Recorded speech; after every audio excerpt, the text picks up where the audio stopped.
DDG Episode 3. My name is Dave Hunt. I'm one of your hosts, and I'm joined by Michael Swick. Ooh, switching it up already, 2 episodes in, going with the DDG. Yeah, trying to see. I just, trying to give it its own style. Yeah, I'm proud of you. He's proud of me. I've accomplished something. It only took 3 episodes. I win. Yep. Got to start somewhere. Yep. So Michael is starting to get an Arctic freeze, and I think mine is on its way. So it's November, so it's going to get cold in the Midwest, where both of our where we both live, unfortunately. So yeah, it's I think 35 now. When we started, it was 40. It's 35 now. It's supposed to go below 20 with a wind chill of 0. Wow. So fun. That's crazy. So, all right.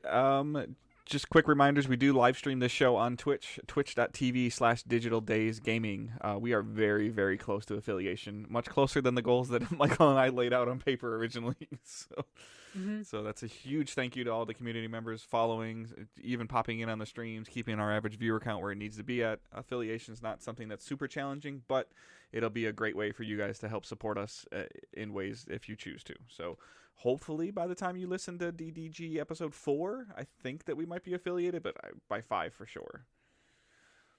Yeah, I believe hopefully by 5. I still have to figure out exactly the process, but I know we meet the requirements. Right.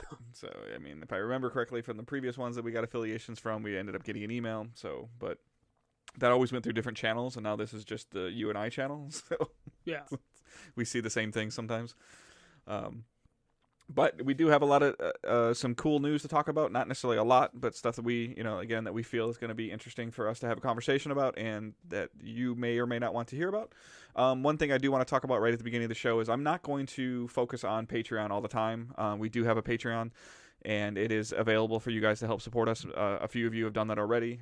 We will start some Patreon shout-outs probably next week as the list grows a little bit. But something that it is very important to us is feedback on our Patreon. So even if it's something that you may or may not support or you may support in the future, go and look at it, patreon.com/digitaldaysgaming, and see what you think of it and send us some feedback, whether it's on Facebook or on Twitter, directly to us or at Digital Days Pod.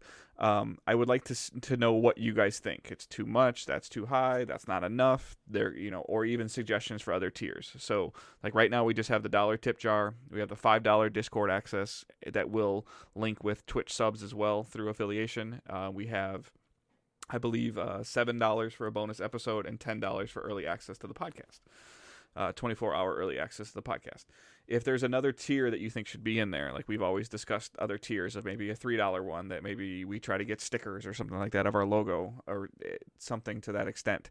We are very open to feedback to see what you guys think or don't think. If something's too high, the biggest thing that I will say off the bat is the 24-hour access is a physical time commitment for either myself, Michael, or Angela, my wife, who edits the show, to where there needs to be a little bit of, I feel like, oomph to edit the show quickly. I will say, with that in mind, we have figured out between the 3 of us that we can release the show on Thursday mornings now. That is something that is doable. So the show will begin to release on Thursday mornings. So Sunday nights will be on Twitch.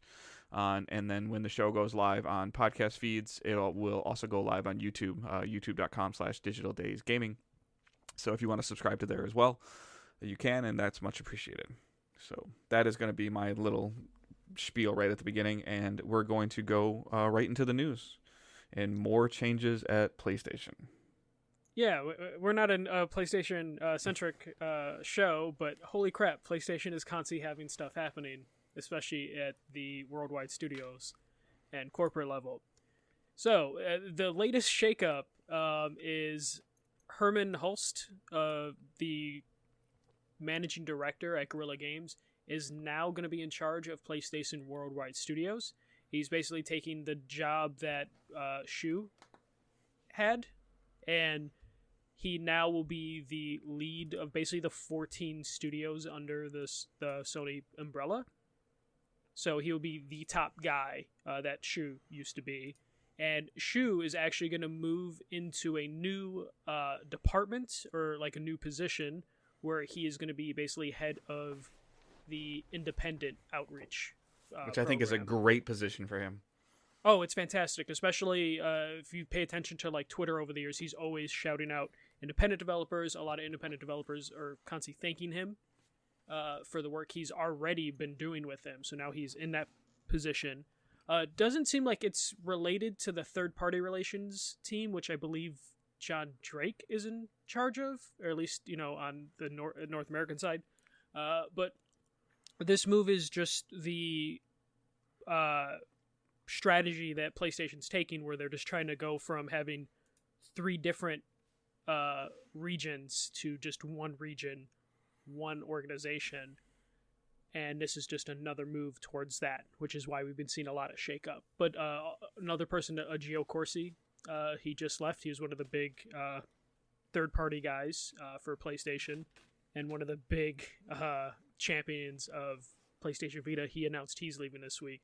So a lot of movement at PlayStation the last year, which kind of makes sense. You're going into a new platform. This would probably be the time to leave if you do want to leave. Especially after the success of the PS4, I can imagine any of these executives can get a job somewhere else really easy and be like, hey, this was supposed to be the last generation of gaming, and we walked out on top, and it was like one of the better generations sales-wise. But it's also scary because it's a year from a launch of a new system, and the people that built that core base of what made the PS4 successful, and it's, I guess, almost the number 2 best-selling console. I know, like, DS is up there in handhelds and stuff like that, but it can be a little worrisome. Yeah, it could be a little worrisome with the idea that, like, it is a year away, and I guess the only good thing is they're just moving people around, so it's not like they're, like, injecting a new person into, like, PlayStation and being like, hey, you got a year to ship out this console. It's just rearranging. At least with this move, unlike the Sean Layden move and a couple other moves, or like Andrew House leaving last year. At least this is just shuffling of people, as opposed to people just outright leaving. But yeah, I wonder what this means for Guerrilla.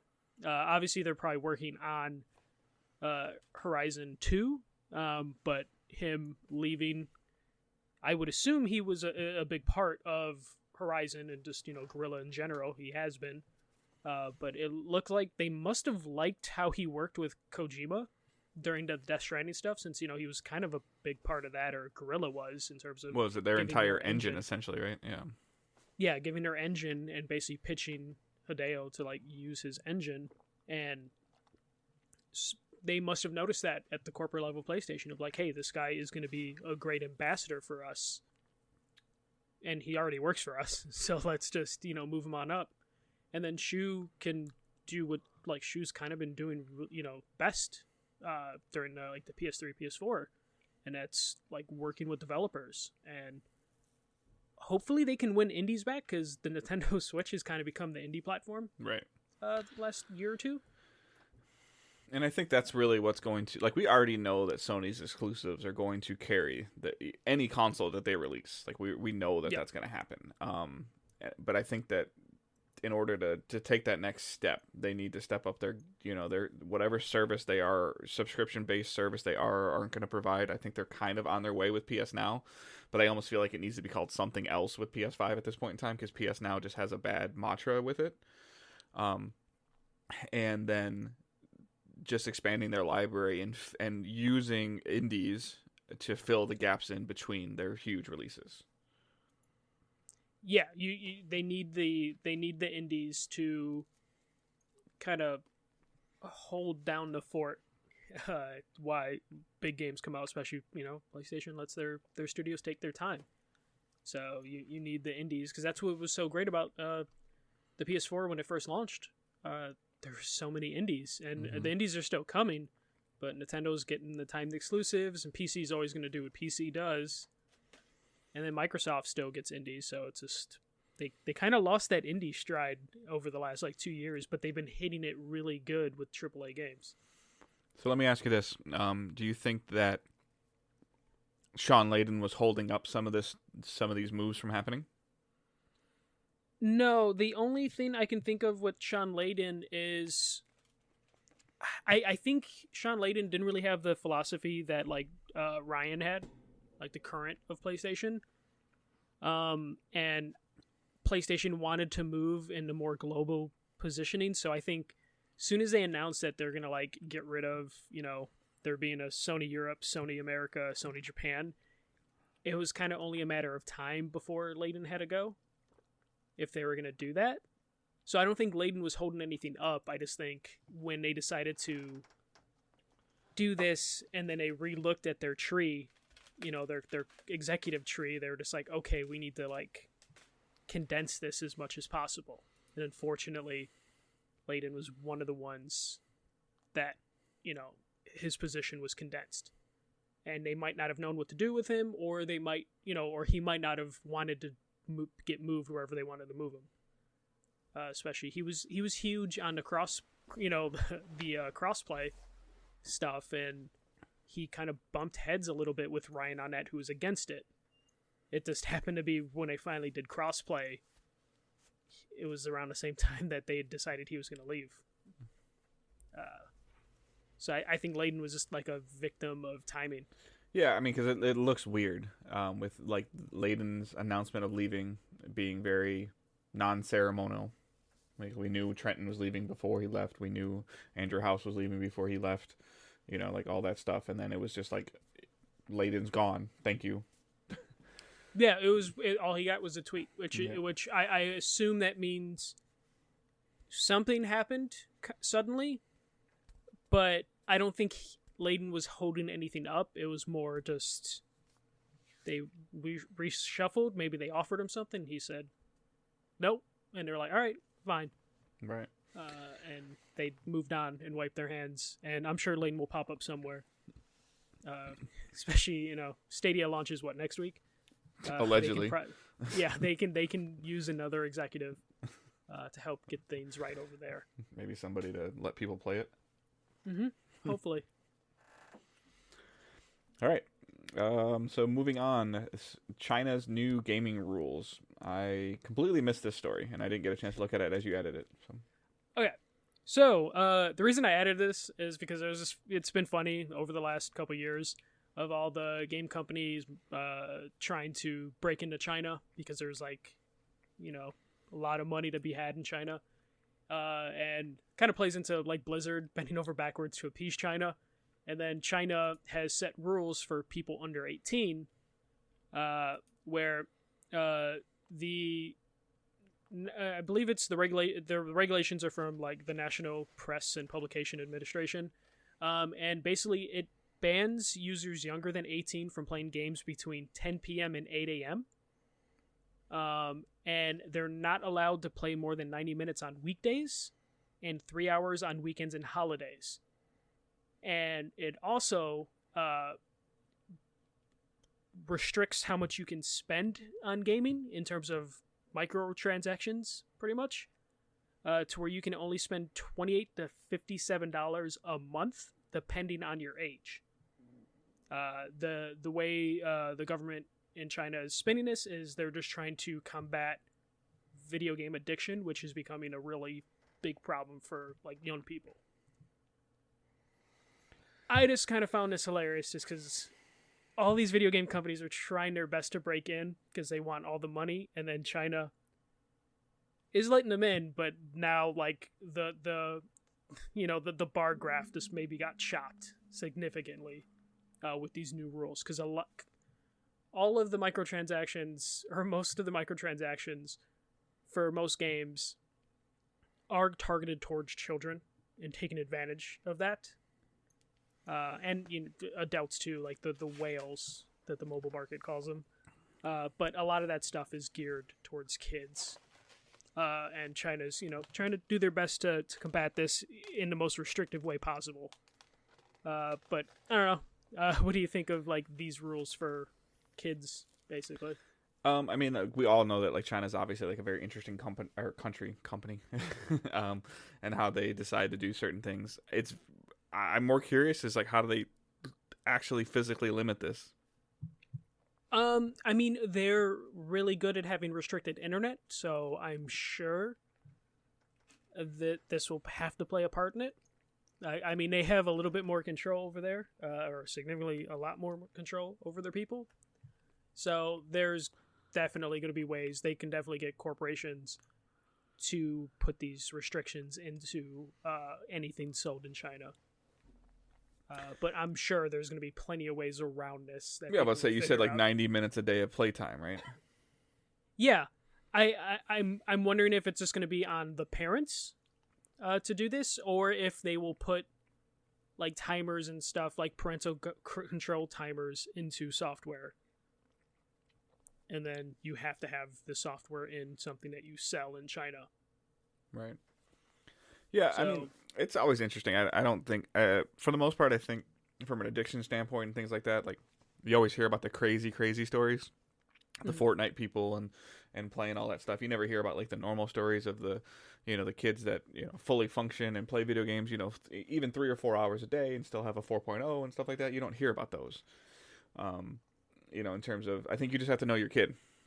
Mm-hmm. And controlling their media intake and things like that is all just from knowing your kids. Like, if your kid is going to watch a movie and then for the next like 10 days he's going to reenact things from that movie until he watches something else, and that's how he consumes media, then yeah, I would be very concerned if you let him play a video game where he's allowed to like run around and shoot people in the head.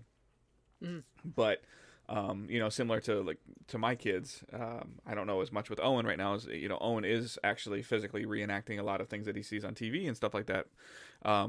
But as he gets older, I wouldn't let him play a shooter at 4 years old, anyways. But as he gets older, I'll be paying much more attention to how he consumes media. And on the reverse side of it, my son, who's 20 now, he did not, like, he would just look at it as media or look at it as a TV show, or he understood what was going on, and he seemed to have a grasp of that at a very young age. So he was able to play like Call of Duty and Battlefield when he was like 10 and 11 years old, despite my wife not being a huge fan of it. But it didn't cause any huge problems with him, and he's a good kid. Like, he's not that I want to jump on this tangent, but he's not one of these kids that plays video, or they're going to point at him for playing video games and say that that's why he went and did some violent act or something like that. No. So, and he's also not addicted to it. He's a fully functioning college student, as far as I can tell. Yeah, as far as you can tell, he's doing that. I'm wondering if this is more because the only way they're going to be able to regulate this is with like always online content. Mm-hmm. Even in an article New York Times posted with the rules, they said like this works, but kids are just going to play games offline or games. I was going to say, can't I just play God of War without a cable plugged in? Basically, is what it's going to come down to. Is like, this is only going to really restrict internet connective games, which I'm sure China that's the thing they have the most problem with, because they're a very closed country. So internet connective games can lead to all sorts of things that they would consider issues. So they would want to limit that anyways, and most of the money that is going out of these games are going to other countries. So this is just another way for them to restrict the type of media the people in China see. Yeah.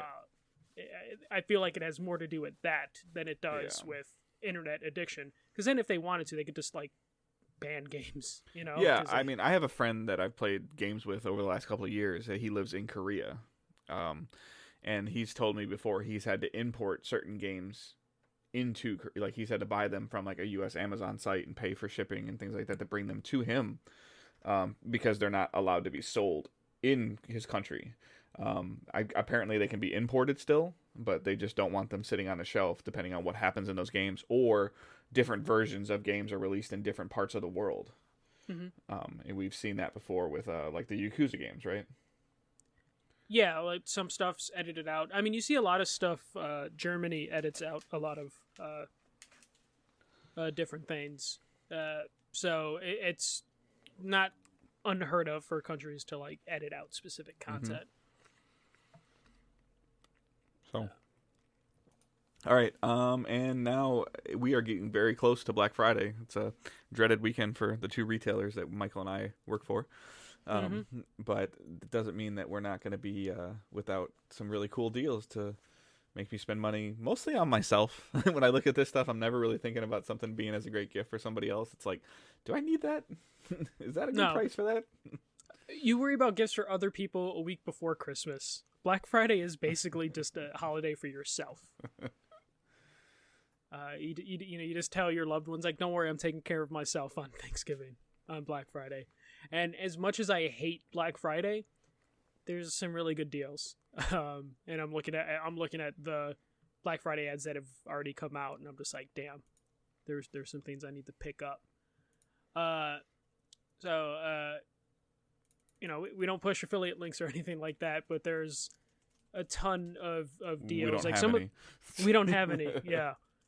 But some of the stuff I've seen, the one that I was on Twitter, debating, PlayStation VR at Target is going to be $199. It's just the VR with the camera, but it comes with Resident Evil, Astrobot, Hot Shots Golf VR, Skyrim VR, and VR Worlds for $200.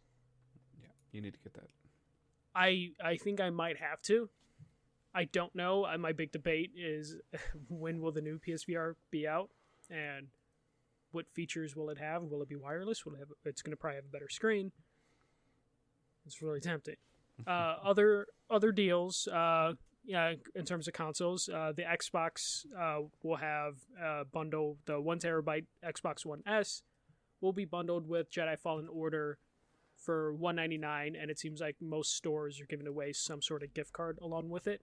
Kohl's has like a $60 gift card with it. Target has a $40 gift card.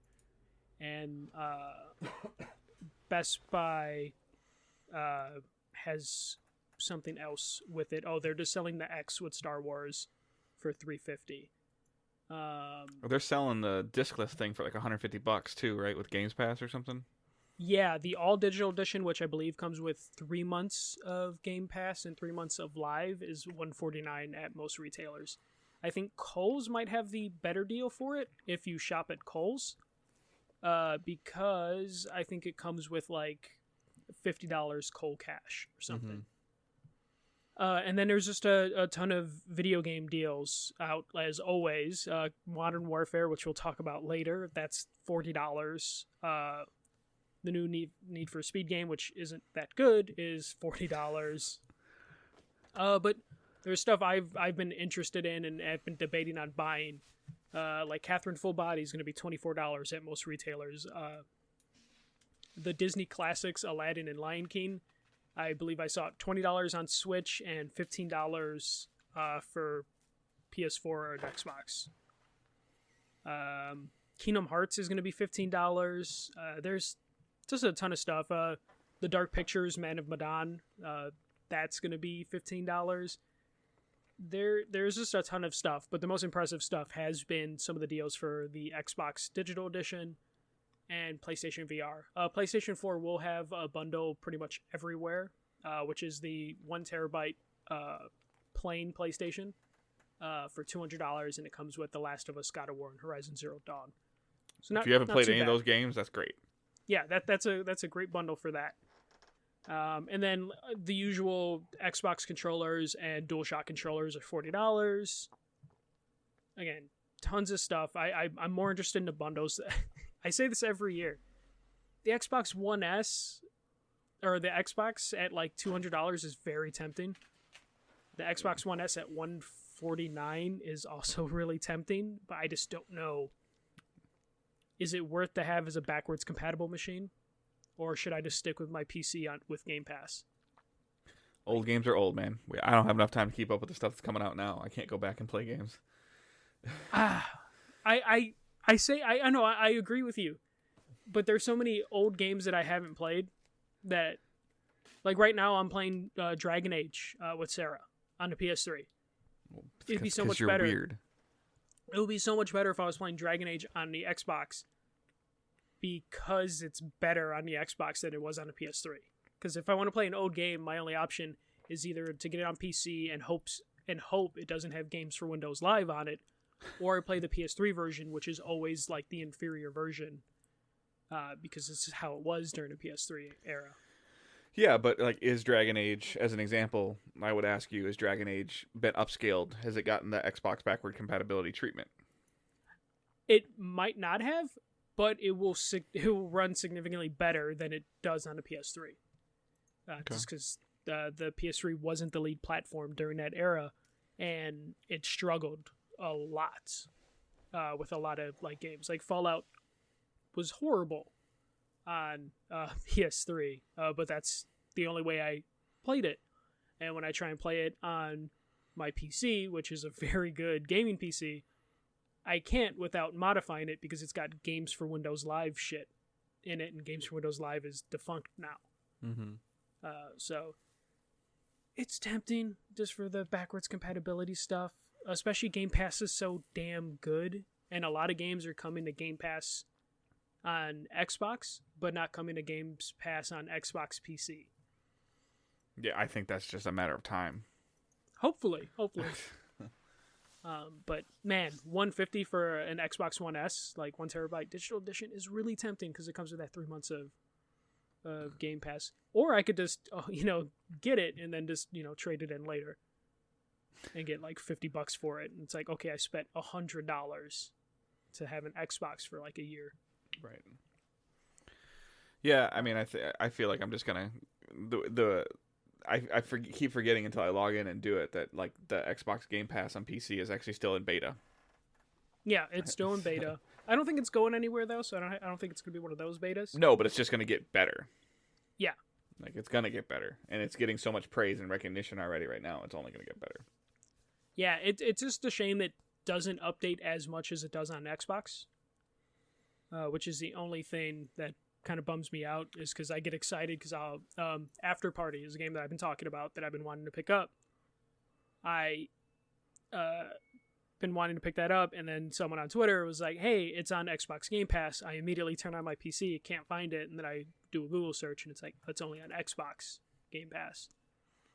And then I look at like the release list for Xbox Game Pass, and it's just like, oh, it's constantly coming out. And then I check the PC release list, and it's like, okay, there's like 3 games this month.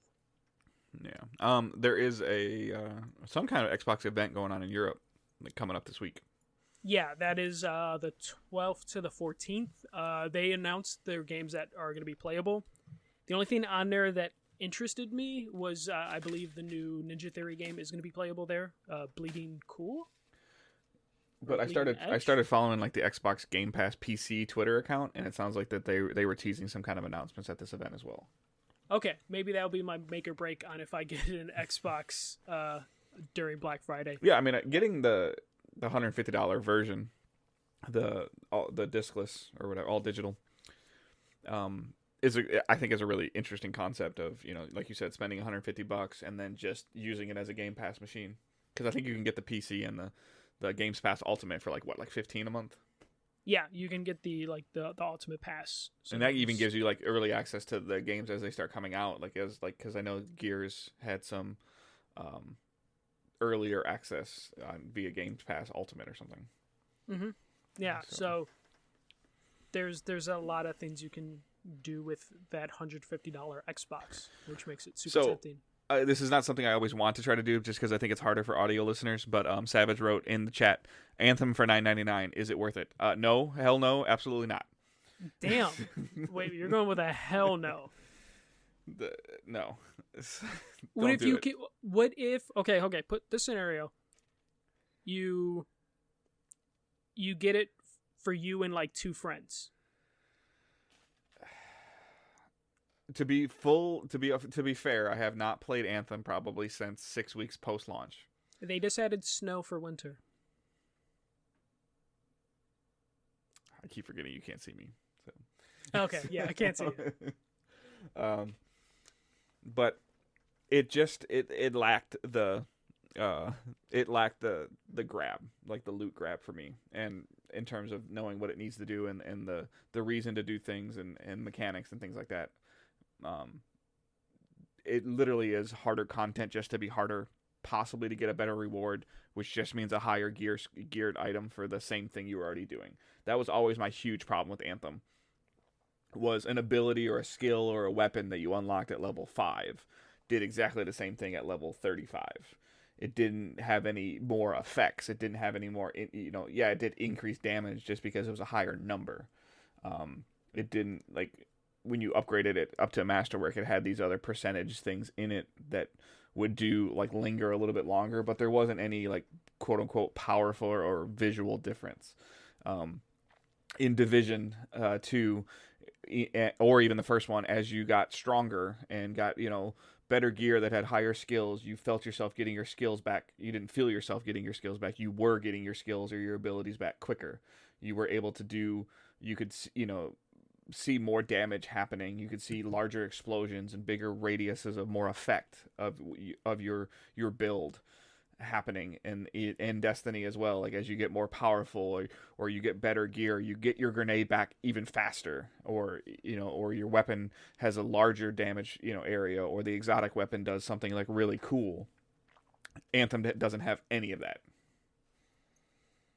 But as a $10 co-op game, to play the story, yeah, maybe. But I honestly feel like this is going to be a game in 6 months that BioWare pulls the plug on completely, and it's going to go the route of, like, MAG.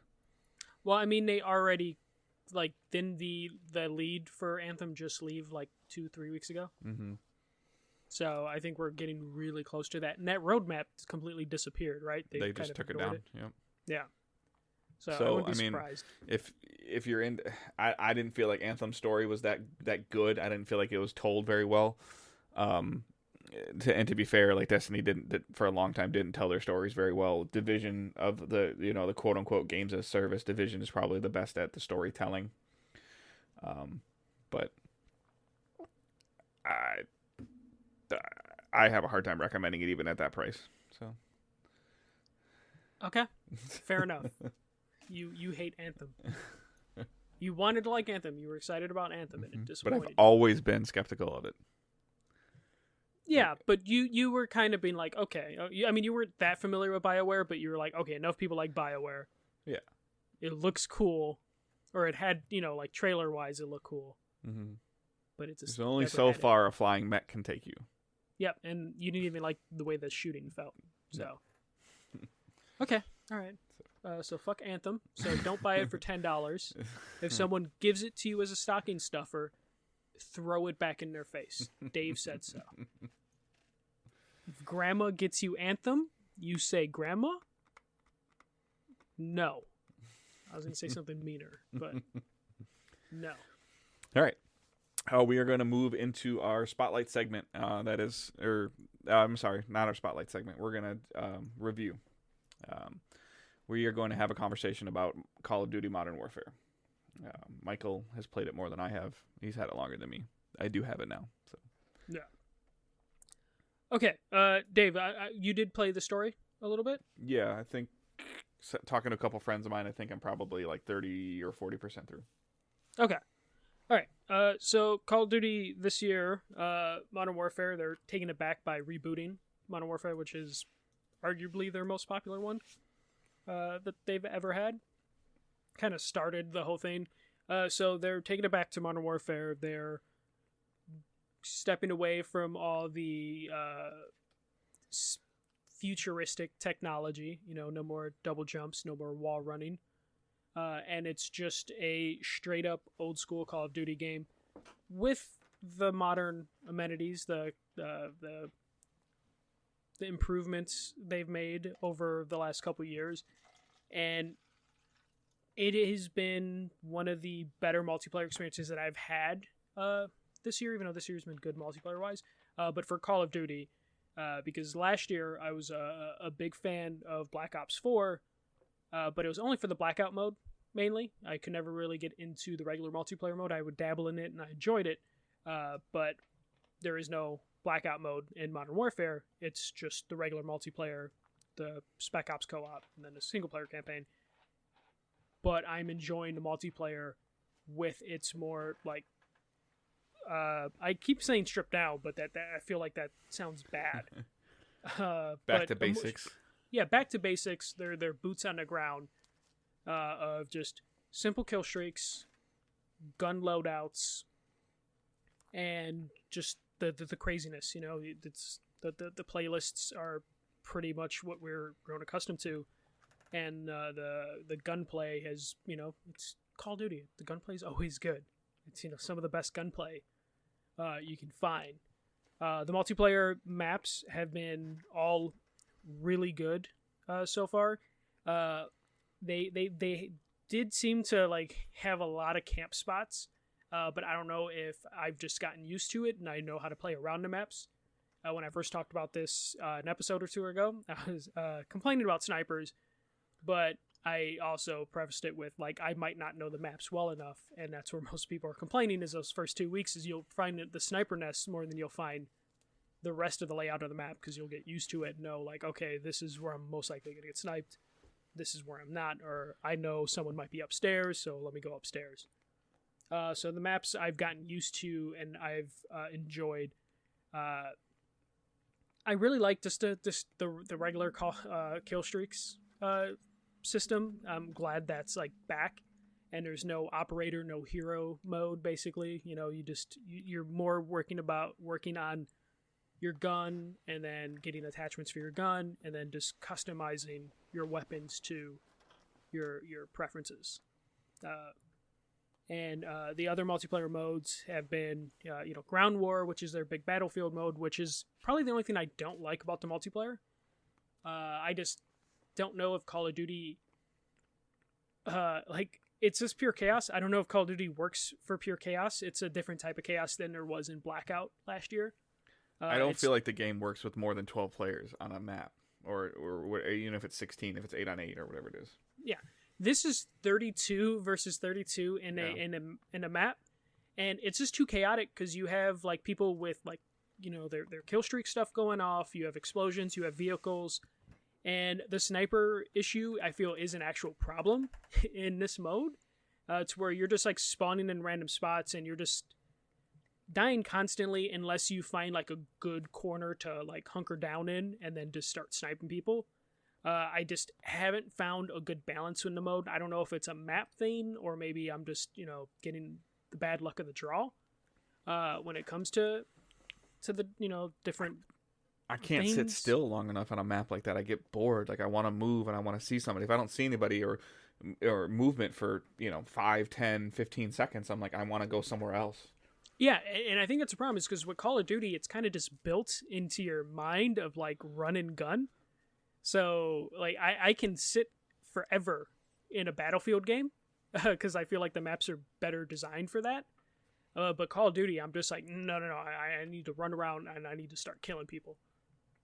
And Ground War just doesn't do it for me. And I don't know, I don't like the map design in Ground War, and I just think it's just, there's too much going on, and it's just not how the game was built or to run.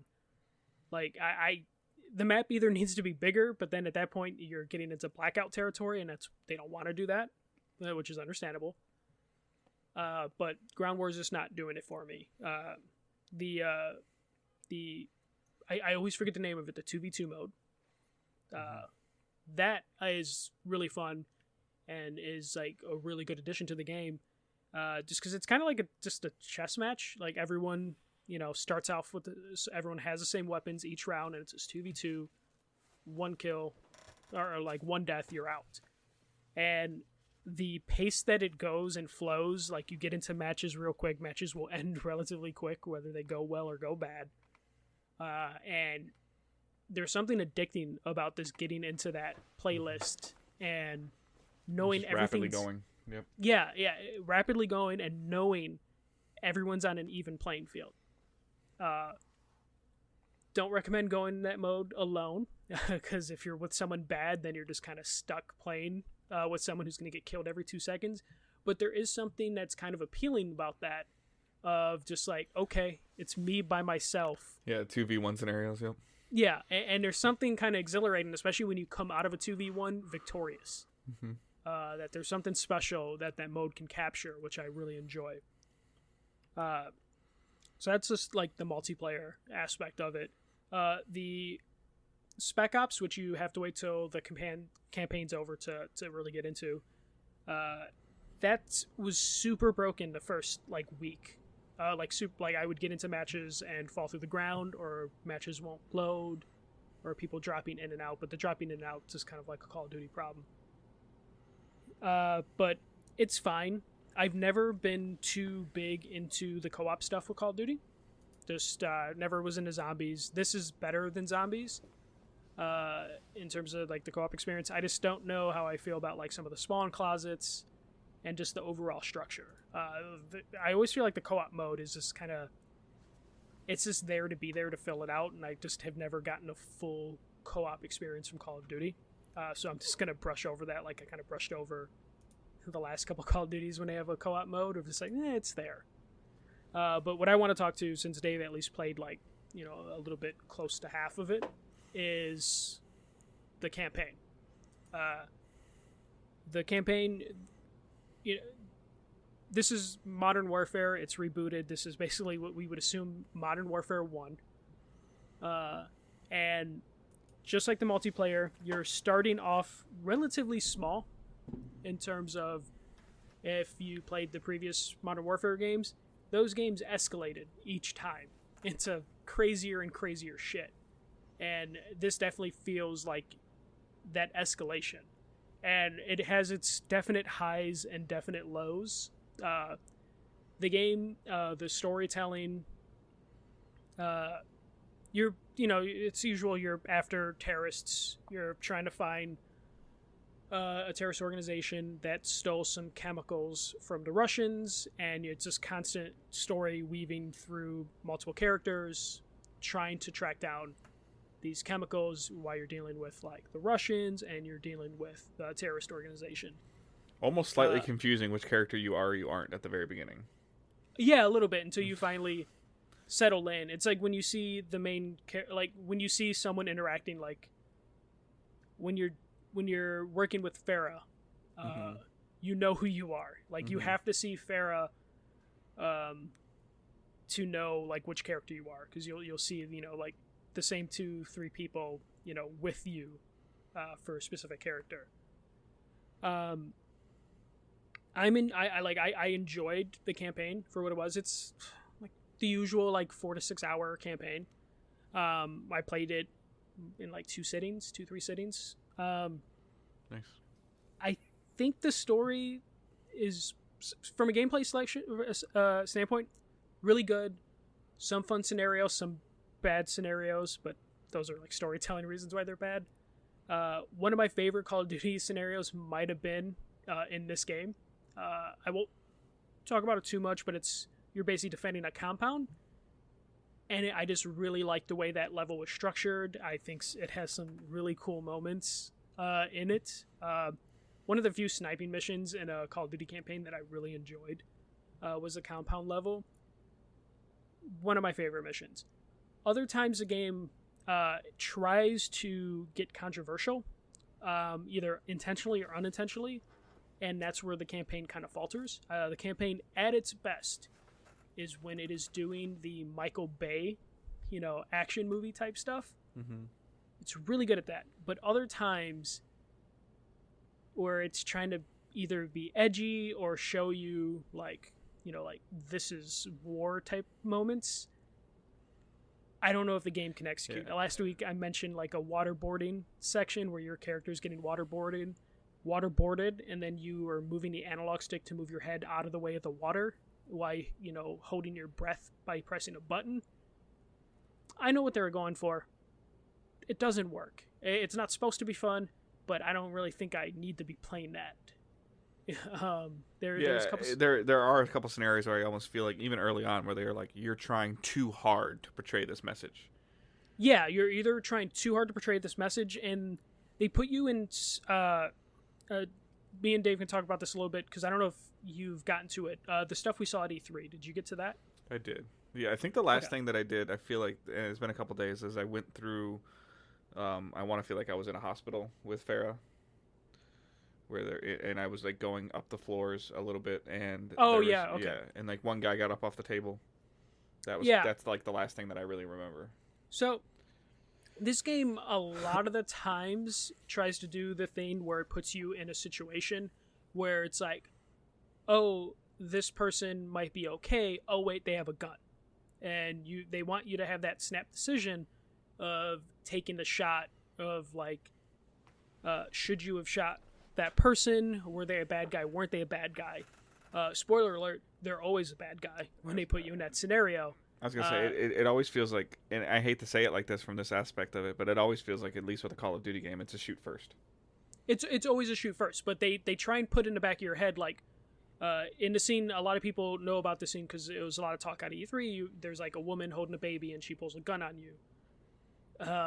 There's scenarios like that, or you shoot someone, they're like, oh, I'm okay, but then you find out that they had like a detonator, so it's like the soap will tell you like it was okay, it was either you or her, and it's just like, okay. They always justify those scenarios when you do take action to kill the person. And if you do like shoot a civilian, the game will just quit. It'll fail you. Mm-hmm. It's like, we don't tolerate civilian casualties, but the game will also still at the same breath put you in those scenarios of like, that person in a hospital bed looks like they had a gun. Good thing you shot them. Yeah. See, I would almost rather see something, and saying this out loud is harder, but like as you get a mission complete screen, like maybe even something that says innocent people killed. Yeah, some sort of consequence to, if they want to do the like, oh, maybe you shouldn't have done that aspect, maybe let one of those scenarios go wrong, because I feel like that would bring more levity to the situation than every time it popping up you're justified in your actions. Not to the level of like what Detroit Become Human did, but something to the level of you doing this affects something else later on, to where it makes it feel like it had some type of substance to it. So where you said essentially, if you do something that the game developers are saying is wrong, you get a game over screen. Yeah, and the game later on, without spoilers, will put you in scenarios where it gives you basically, it feels like decisions, but they're not decisions. There'll be a couple of those in the game where it's just like, ooh, this seems like this would be an important decision, and then in the grand scheme of things, it's not really a decision. The story's going to continue as it was. Which is like, if you're going to put those scenarios in or like ask me to make a decision, I would like those decisions to matter, because then why give me the option anyways? Mm-hmm. And it does a lot of that. But saying all that, I still enjoyed the campaign for what it was. I just feel like at times it punches above its weight class. And stuff that they were trying to make controversial and stuff they didn't intend to be controversial, that's going to happen. But I still, at the end of like my 4 or 5 hours with the game, I didn't feel like I wasted my time. I enjoyed it, and I look forward to seeing where they take the Modern Warfare branch of the franchise in the future, especially now it seems like they might be a 2-studio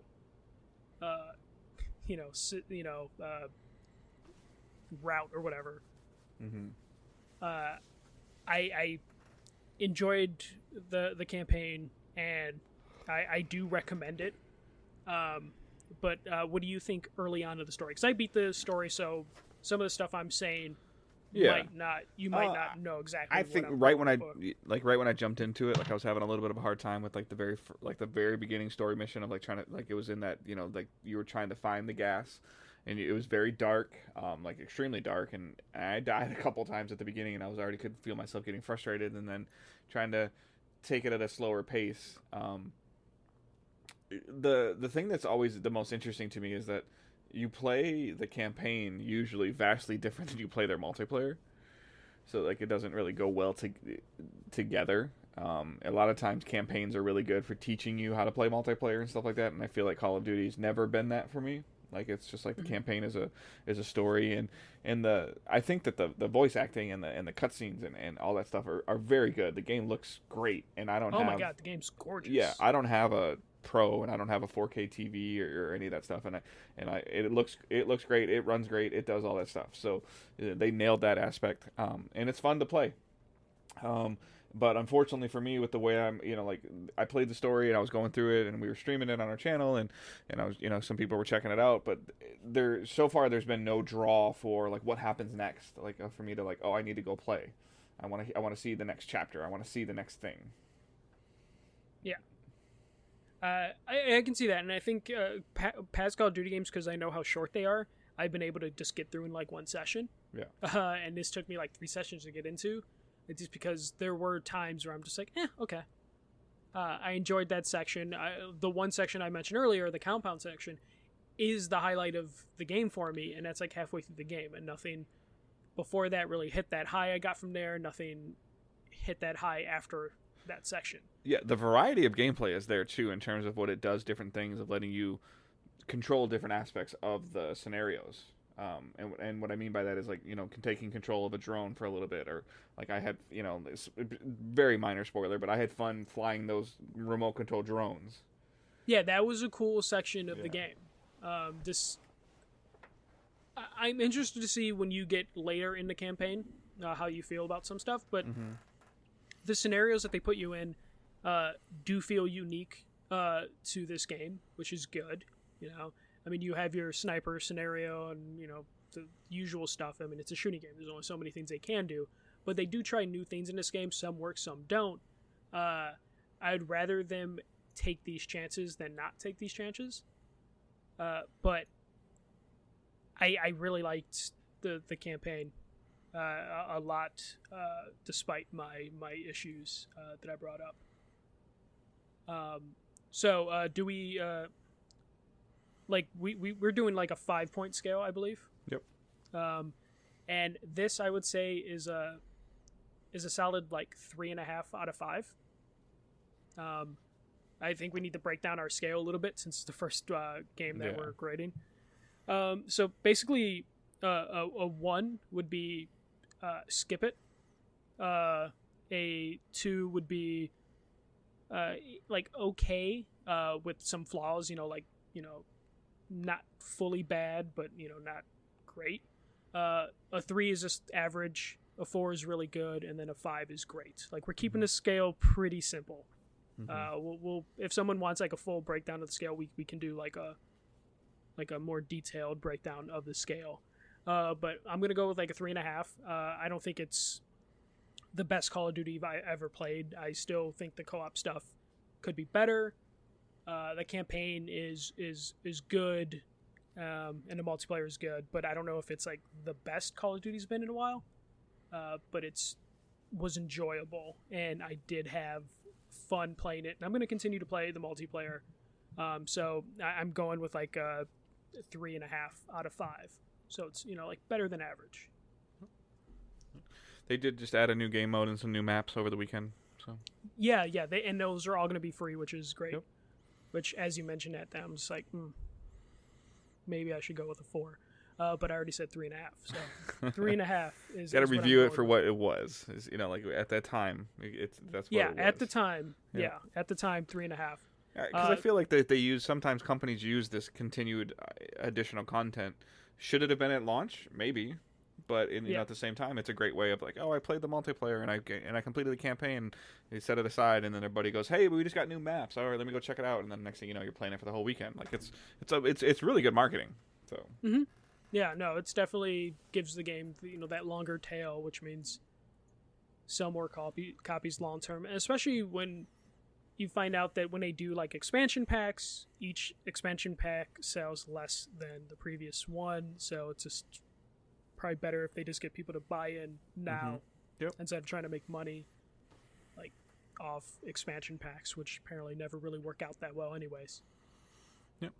All right, so just to let everybody know, we will try to release the review aspects as separate pieces of content on the YouTube channel. So my goal is to take this conversation that Michael and I just had, pull it out of the podcast, not of what you guys are listening to. You obviously just heard it. I will take that, and we'll take some Call of Duty footage, whether it's some footage of Michael playing or some footage of myself playing, and then we'll put this voice over it and put it on to the YouTube channel.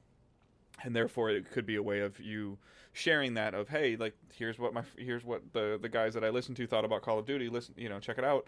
They can watch it on YouTube, and then if they like it, maybe they can subscribe to the channel and then check out the podcast. So That will be the goal. So if you see a review posted on our YouTube channel, please don't be upset that it's the same conversation you may or may not have just heard.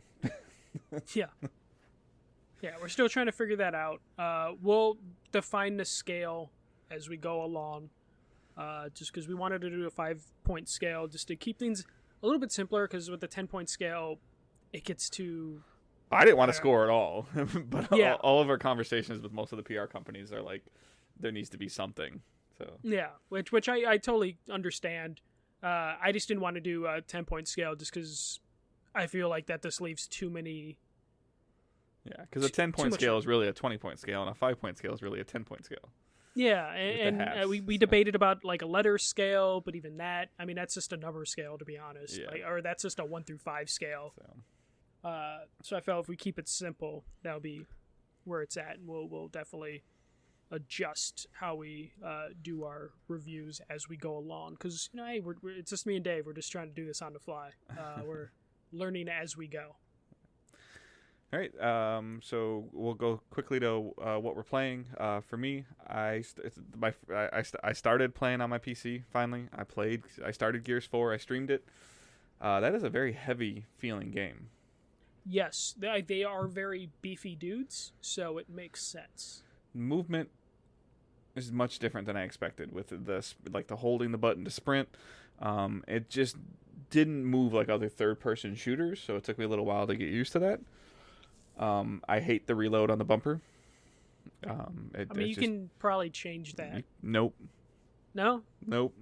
Nope. Okay. You can change the couple of control settings and things like that, but you have a fancy controller with paddles, right? I can look at the remapping possibly, but so speaking of controllers, if any of you follow me on Twitter, I found some very interesting things that were happening. So I've been talking about Game Pass and trying to play Outer Worlds on Game Pass and trying to play these other games, and so I was like, I really need to do this, make a concentrated effort to do this. And the first challenge I ran into is I plugged my Scuff Vantage, and it works on Steam. On all the games that I've played on Steam, it works fine. It did not recognize it on Xbox app at all. Come to find out, doing a little bit of research, it's technically a licensed PlayStation controller, which is what it is. And so Xbox app on PC doesn't read it at all. I had forgotten that I did have an older Scuff. I don't even know what this one's called. It's just a Scuff with the 2 paddles on the back. And I plugged that one in, and I think it's a Scuff Infinity FPS. And it worked. The only problem I'm running into it from a personal standpoint is that this Scuff has it's built like a DualShock. It has the parallel analog sticks, and it has the 4 buttons like even like an Xbox controller does. So it's got share button and options. The buttons aren't labeled, so I'm not 100% comfortable with Xbox's layout of A, B, and X, Y. I'm getting better at it, but I struggled with it for a little while. If I remember, okay. X is A, right? B is circle, right? And then X is square and Y is triangle. Because I'm also learning the Xbox layout using a PlayStation controller. Yeah, so it's working. Gears looked really good on the PC. I did stream it, like I mentioned, other than having a couple of internet terrible crashes that were on my end. It went well, so as I've been experimenting with streaming PC games. So I did have a good time with that. I did dabble a little bit more in Destiny because they made a change to the pinnacle system of adding as +2s instead of +1s. So that definitely helped, but it also, you can already see it speeding up the level grind. So what I said a couple weeks ago about maybe the light level or not going up seasonally, I feel it will go up now based on how they made this change to it. So we'll see. Like, as we're a month away from a new season, so they should start talking about it pretty soon, because Destiny allowing you to buy the seasons a la carte now at like about $10 a piece, they have to sell the next season to you. So and the next season will be launching early December, like between like the 8th and the 12th, I think. So and some people only bought Shadowkeep for the $30 or whatever, and they hadn't purchased the additional content yet. So they need to put something out there that says, hey, this is what your $10 is going to get you on top of the rewards for their new battle pass system or whatever. So and then other than that, that's all I've played so far. I have started to look into, because I want to play Jedi Fallen Order. I have started looking into Origins Premiere, which is looks like it's a $14.99 subscription. I want to be really careful that I don't like dig myself too deep into subscriptions, but I also feel like if I only really want to play Jedi Fallen Order, that I could pay $15, and I think I could beat that game in 30 days. Yeah, you totally should be able to do that. Yeah, so then I could just pick up Premiere when I needed to or wanted to, if that's a allowable thing. I don't even know. But looking into Origins Premiere, it seems like it's actually got some pretty interesting stuff. I'm trying to think of the stuff that they have other than Sims and FIFA. I saw like some of the Batman games on there. Really? The Arkham games, I saw some of those on there. I was watching a couple videos of some things on there. Some of the older Battlefield games are there.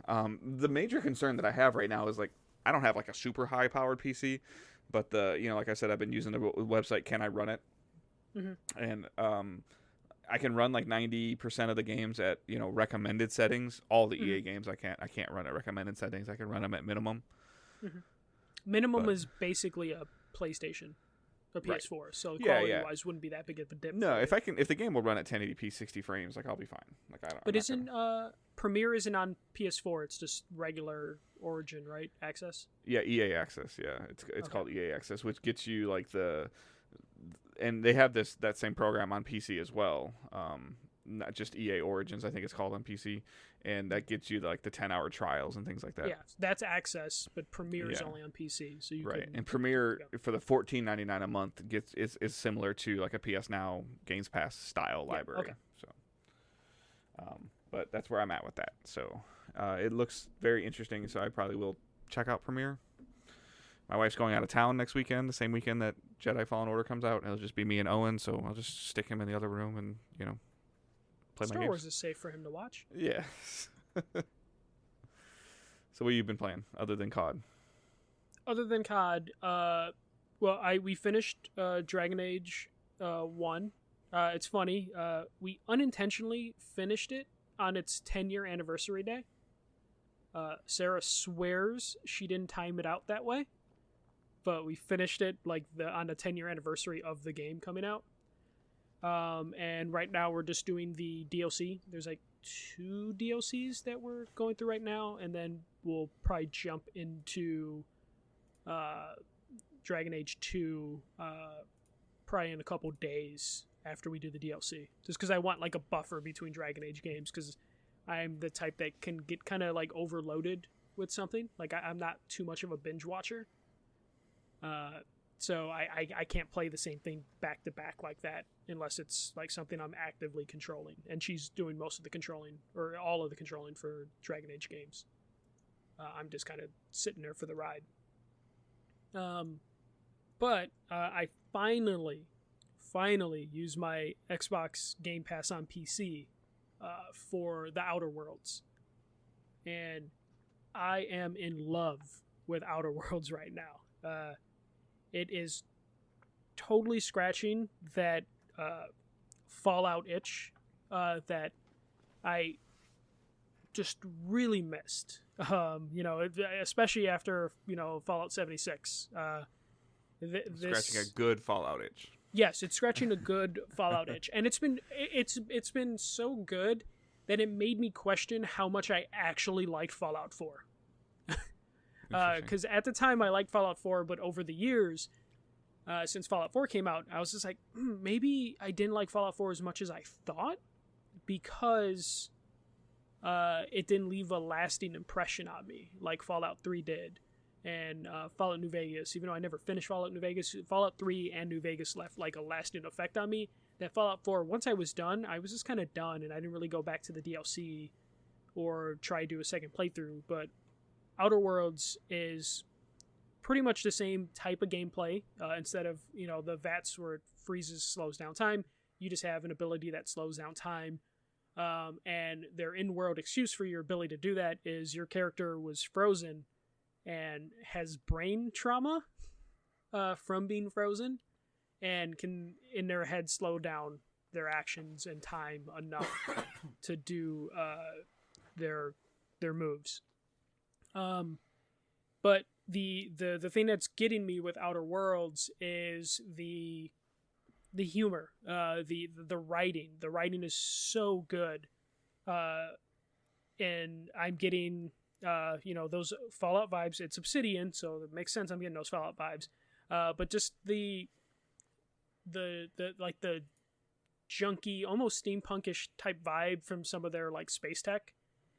Just like the grittiness of the world just immediately gives me like Firefly vibes, which Firefly is one of my favorite shows of all time.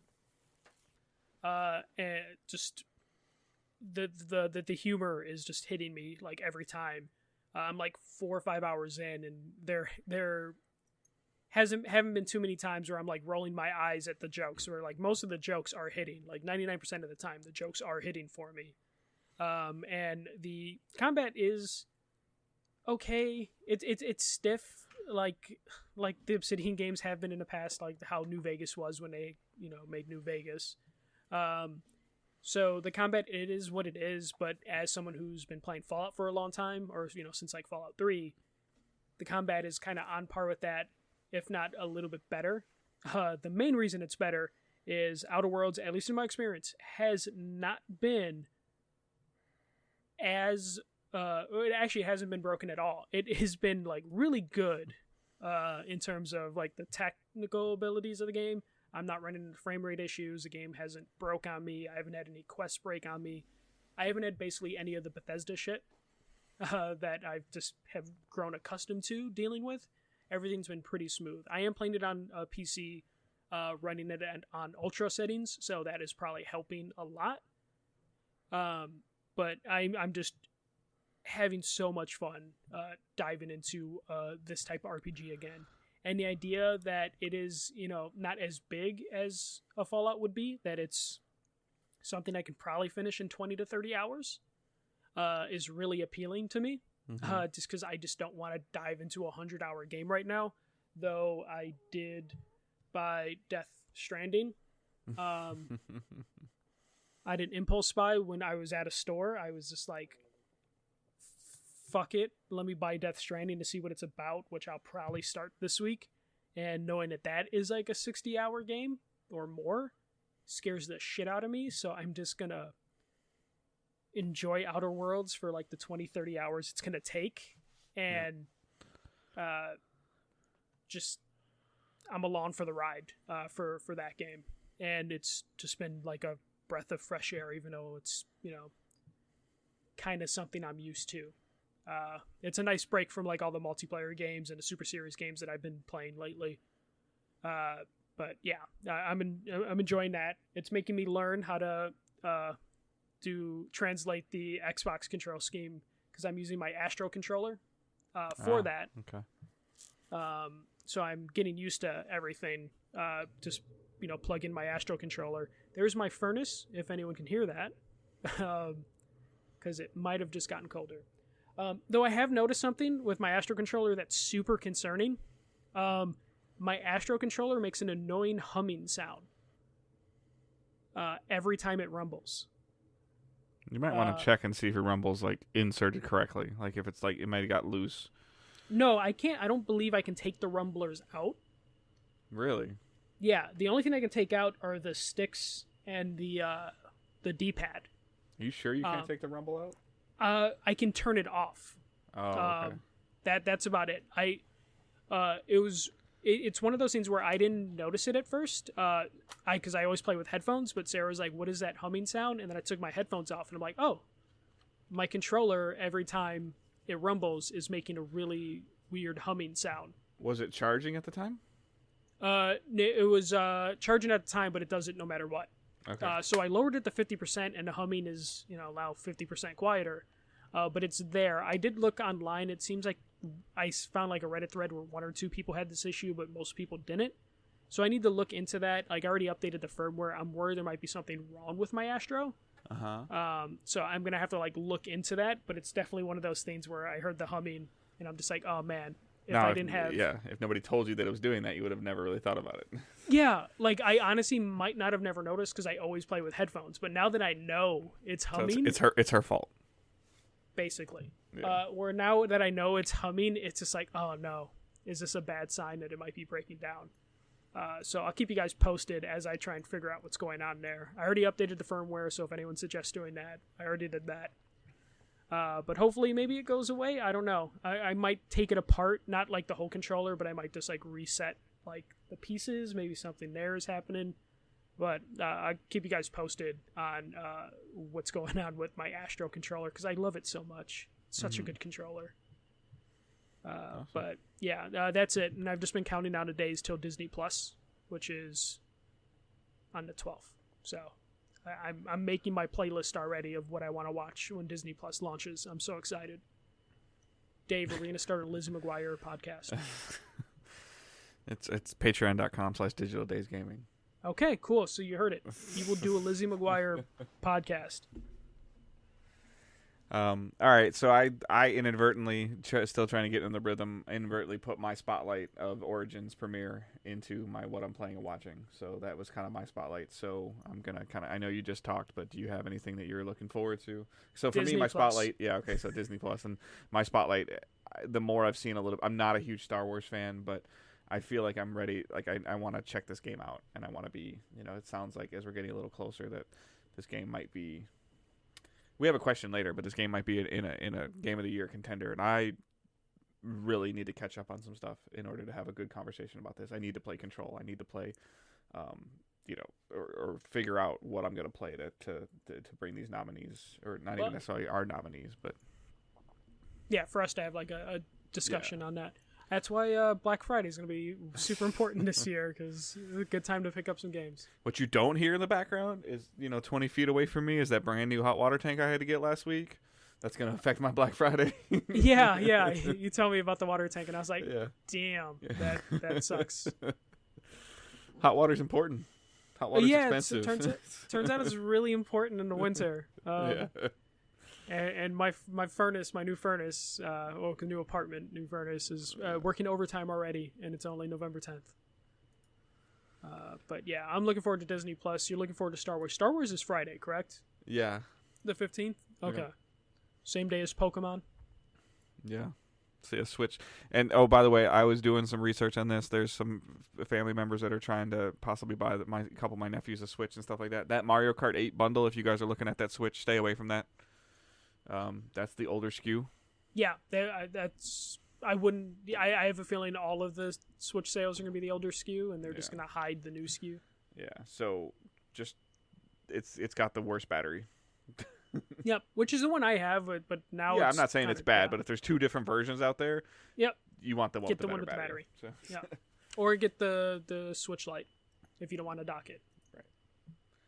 My hands can't deal with a small handheld. I know, and it's even smaller. Yeah. All right, so we're going to jump into our questions. So hashtag AskDigitalDays on Twitter. We put some posts on Facebook, in the Facebook group as well. I believe you can join our Facebook group just by searching Digital Days Gaming. You can request to join. Michael or myself will approve you, and that's a group that we just want to have conversations. If you see something you want us to cover on the podcast, post it there. If there's if you have questions or anything like that, just to have a conversation. Just want a place for everybody to kind of hang out. It seems like there's a higher group of people on Facebook at the moment. Twitter's been great as well. YouTube, all that support's there. Just Facebook has a little bit. The groups are a little easier than trying to to have a conversation in Twitter. That's a huge long thread with people jumping in and jumping out. But you can use hashtag AskDigitalDays like Stephen Wren did. Which do you prefer, Budweiser or Coors? For me, it's Budweiser just because it's just accessibility. Like, I know it's there. I don't remember the last time I had any Coors. Shocking. I think beer is nasty. I am a rum or bourbon guy. If I have to have some sort of alcoholic beverage in a bottle or something. He likes White Claws. It's okay, guys. No, I was going to say cider, like Angry Orchard, would be my go-to. If a place has a cider, I would prefer cider over a Budweiser or Coors. I just think it just tastes like, I don't know, weird water. So if I'm going to have weird water, it's going to be White Claw. So White Claw is my second go-to.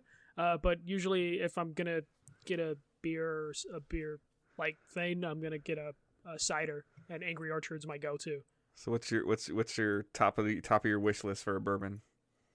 I see. No, I don't know what's a good bourbon. I just get like mixed drinks. I just look for like the most colorful mixed drink on the menu, and then I get it.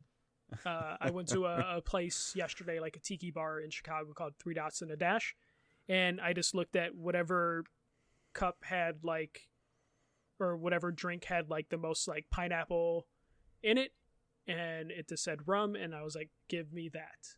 And that's how I will do all my drinks. If I'm going to like an actual bar and getting cocktails, I'm just going to be like, get me something with a bunch of fruit in it and rum. And I'm good. If it has an umbrella, fantastic. But otherwise, I'll just take a cider. All right. You want to read the next question since I don't know anything about it? Oh, okay. So, Main Terry asks, how stoked are you for Survivor Series now that NXT is involved? And how about that SmackDown invasion? So a little background on this for Dave. The WWE did a show on Halloween in Saudi Arabia. Again? And yeah, so that was on a Thursday. They had to be in Buffalo, New York on a Friday to do SmackDown Live. Their plane got delayed several hours, so none of the superstars that were in Saudi Arabia that were advertised for that SmackDown the next day couldn't make it. So then they had to call they had to throw a show last second together, and then they had basically all the NXT guys that were like their developmental guys just do a show on SmackDown Live, and it turned out to be really good, and they were able to spin that into like a really cool like storyline and angle, and it was entertaining as all hell. Survivor Series is in Chicago this year. So WWE is running 4 shows in Chicago and basically in a row, where it's like Friday is SmackDown, Saturday is NXT, Sunday is Survivor Series, and then that Monday is Monday Night Raw. I got excited enough that I bought tickets for NXT on Saturday, and I'm super looking forward to, because I haven't been to a show since Backlash 2002. So it's been a long time since I've been to a WWE show. So I'm super excited for like that Survivor Series weekend, because I get to go to a wrestling show, and I haven't been to a wrestling show in forever. And it'll be Sarah's first wrestling show. She was a fan of wrestling when she was a kid and always wanted to go to a WWE show but never could. So it's going to be her first time going to a wrestling show, and I have to prepare her for all the wrestling shenanigans. Especially the Chicago crowds are really interesting and really fun. So I gotta like prepare her for all the dumb shit that is gonna happen at a wrestling show. All right.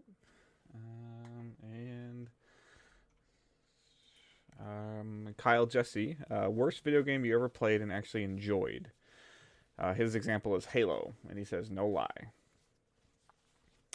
Halo's a good game. So, worst game that you ever played and actually enjoyed. It's not Anthem for you. I can't really think of anything right now. Like, I saw this question pop up, and I was even trying to think about it before. I've been pretty, I guess, maybe lucky that I haven't really, even in our past life, never got like what I thought to review like a terrible game. What's it called?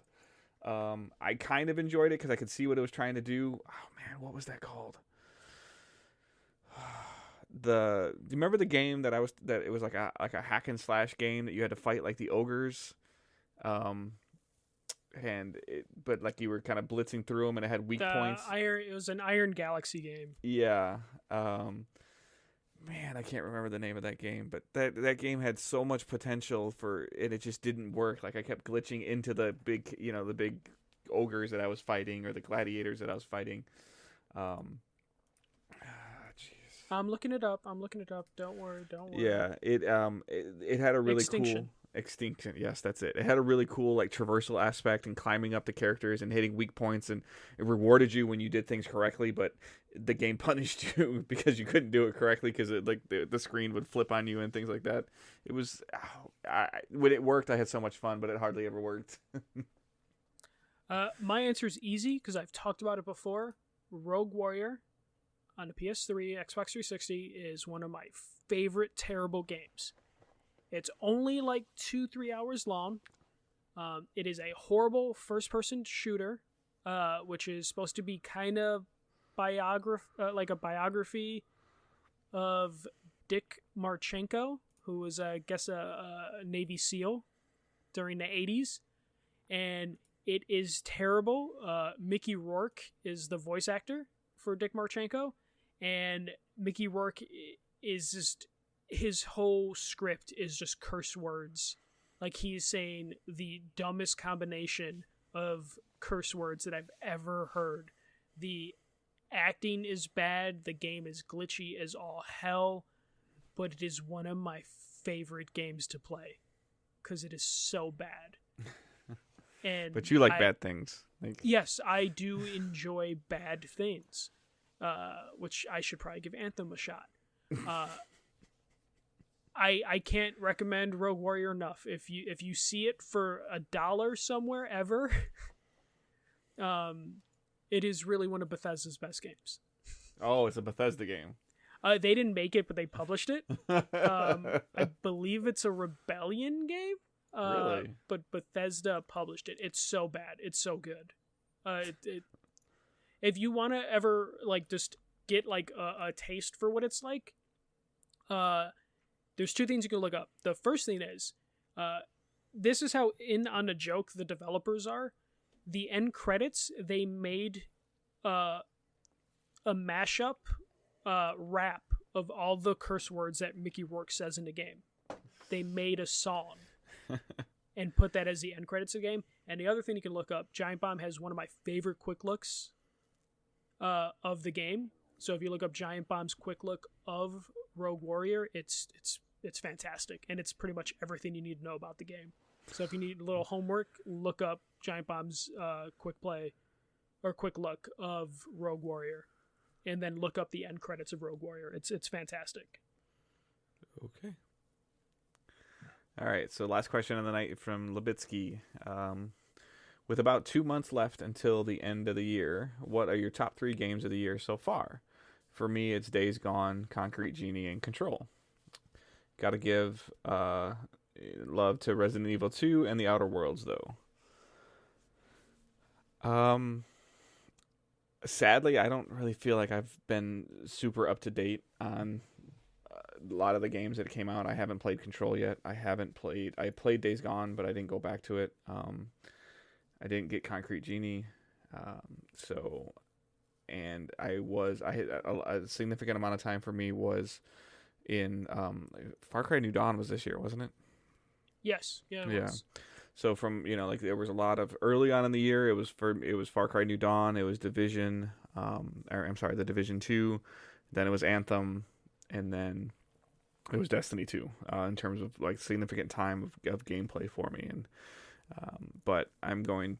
I've got some work to do over the next couple of weeks to at least get some time into some games to check out. So Control's on the list, and I want to hook my PSVR back up now that I'm kind of a little more settled into my desk and my setup with my stuff. So I've got some things to do, and I know that you guys don't always want. I don't always want to talk about Destiny, although it's a comfort food game for me to go back to and play when I sit down and I don't have to think.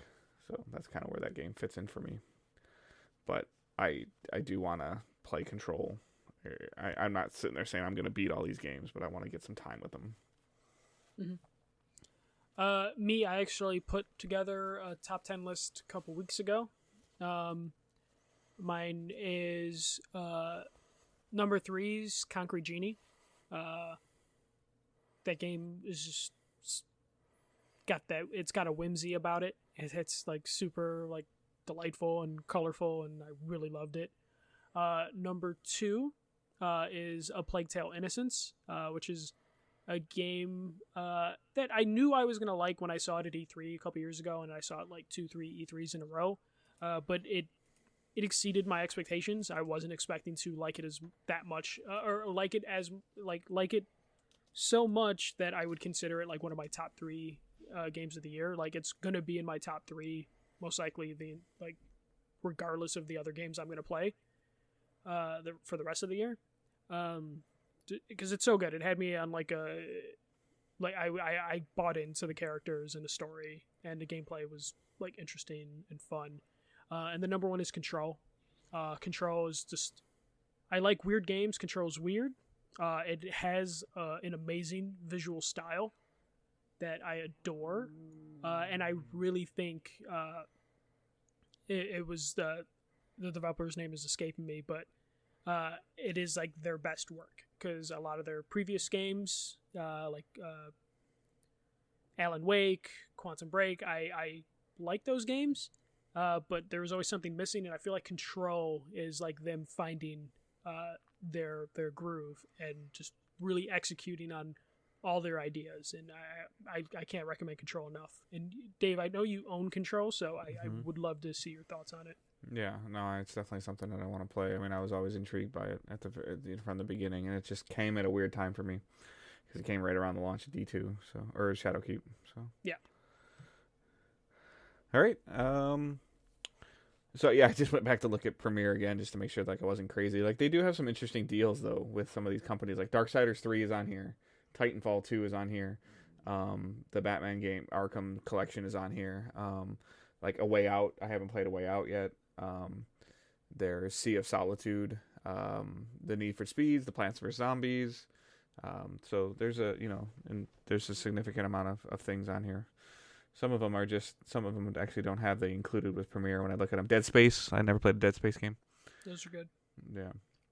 Battlefront 2, a couple of my friends have been playing the hell out of Battlefront 2. They've added a ton of stuff to it, and it sounds like it's got Bad Company, you should play Bad Company. Yeah. So I'll have to check this out. It might be worth picking up randomly now and then. So the social stuff, like we said before, you can follow Michael at FirstMJC. You can follow myself at GoodDaveHunt. You can follow our main account at Digital Days Pod. Please join the group. Please subscribe to YouTube. Please check out Patreon and give us feedback on it. And then when we get our Twitch affiliation, we'll be sure to tweet that out. I know a couple of you guys have already tweeted at us that you're waiting for your subscriptions that you have with Amazon Prime. We appreciate that. So we are trying to get affiliated as soon as possible. This is, I think, requirement, like we're like 95% of the way there. So then we'll hit the requirements this week, and then we'll see how long it takes for Twitch to give us the affiliation. And we'll go from there. If I've seen some feedback about the live show maybe being a little bit too late and things like that, it's just another avenue for us to be there. If you can't be here to watch the show live on Twitch, like that's okay. It's just another avenue of importance for us to spread our content, which is why we're doing Twitch and we're doing YouTube and we're doing the audio. So we're trying to kind of like paint with a very broad brush for everybody. So please don't feel like you have to I don't, there's a lot of pressure to watch it on Twitch and then get a view on YouTube and also download your thing. Just whatever works. We wanted to make sure that we covered all the bases. If you want to watch a show live, like watch the show live. I'm aware of, there's NFL games on Sunday nights, there's playoffs, and then, sometimes people hang out with their families on Sundays. People go to bed early because they're, Mondays suck for them. Like that's fine. If you want to watch it on YouTube, I know like sometimes watching on YouTube at work is more doable. So, anywhere that you can consume the content, we appreciate it. And then if you are able to support us in any way possible through financial means or anything else, like that's always appreciated. But the most important thing is that you're here, you're interacting with us, and you are enjoying the content that we're producing. So feedback is always important to us. And however you're consuming our content, we appreciate it and we thank you for it. And I just want to add, if we are not on a podcast service, please let us know. I was notified that we weren't on 2 services yesterday, and I was able to get us on those services within a couple hours. So if there's a platform that you subscribe to podcasts on and you can't find us on that, let me know, and I will see if I can correct that and get us on that platform as soon as I can. Yeah, but we don't know, so please don't feel bad telling us something. I think one of them was Podbean, and we were able to take care of Podbean pretty quick. Yeah. Michael's done a fantastic job setting everything up, and the services that he's found that we use are much simpler than anything that I've ever been used to, and it's ironically called Simplecast. And just to give you guys a little bit of a perspective of ways that you can help us, the dollar tip jar on Patreon, if you sign up for that, so that's essentially $12 a year. That pays for one. If you become a dollar Patreon for us, you essentially take care of 1 month of podcast hosting for us. Yes. So just to give you guys a little bit of a perspective of where it's going. So other than that, like, again, any support is greatly appreciated. Somebody mentioned like maybe throwing a $3 tier in there. If we throw a $3 tier in there, I would love to hear what you guys would like to see as a compensation for that.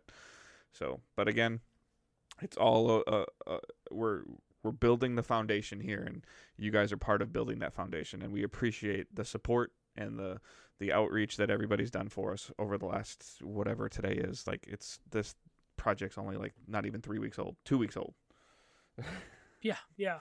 So, it feels like it's been a crazy ride, but I mean, obviously we were working on it before we launched it, but we do want to hear your guys' feedback on what you like, what you don't like, feedback on the reviews, feedback on the format, anything like that. So, but please, comment on the YouTube, tweet at us, comment on Facebook, like the Facebook page. There's more people in the group than have liked the page, so please like the page. Other than that, I hope everyone has a great week. And we will talk to you guys next Sunday live on Twitch, twitch.tv/digitaldays. Yep. Dave's going to watch Lizzie McGuire. It's going to be fun. I have a 4-year-old. I can use it as an excuse. Exactly. Get in on this. I think all 3 Mighty Ducks are going to be on it. It's going to be great. See you guys.